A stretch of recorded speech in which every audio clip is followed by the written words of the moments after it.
The city of Los Angeles has taken the first step to ban e-cigarette smoking in public places. The devices don't produce any smoke, which allows users to light up tobacco or even marijuana in public. KCAL-9 political reporter Dave Bryan joins us from outside a shop in Filipino Town with more on today's vote at City Hall. Dave.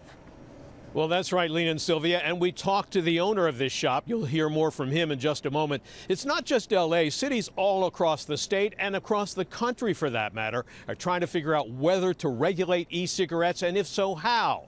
Supporters say they're best thing that ever happened to addicted tobacco smokers who are trying to quit, but critics say they're riddled with problems. 70 to 80% of our customers quit smoking cigarettes. For vape shop owner Manuel Suarez, the issue of whether electronic cigarettes should be banned in no smoking zones and regulated in vape clubs like hookah lounges is so important that he closed his shop in Filipino Town to speak to an LA City Council committee that was holding a hearing on the issue. We're really trying to do the right thing. We came from nothing. We in America, we really trying to live the American dream.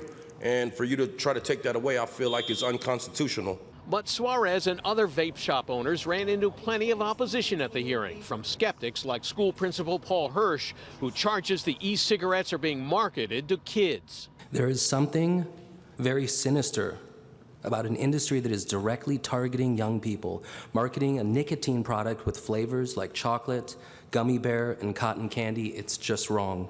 But some e-cigarette merchants say they're not selling to young teenagers. Their customers, they say, are older cigarette smokers who are using the e-cigarettes to kick the habit. 95% of our clientele are people that have been smoking for 10, 20, 30 years. I don't want kids in my shop. I want people that are trying to help themselves and give themselves a healthier lifestyle, and that's what we're trying to promote. Some opponents at the hearing charged there are students who are smoking more than flavored oils in the e-cigarette vapor devices while at school.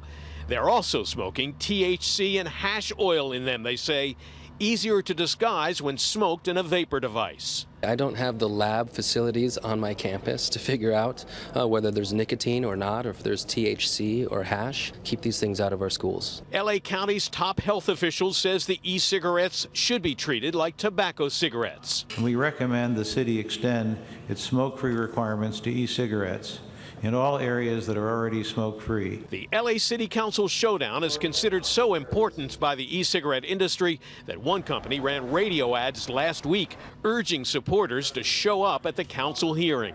We love our freedom, but the LA City Council is challenging our freedom to switch to electronic cigarettes and use them where we want. Tell the LA City Council you oppose the ban on e-cigs in public spaces. Big tobacco and the vaping industry have had lobbyists flooding City Hall for several days.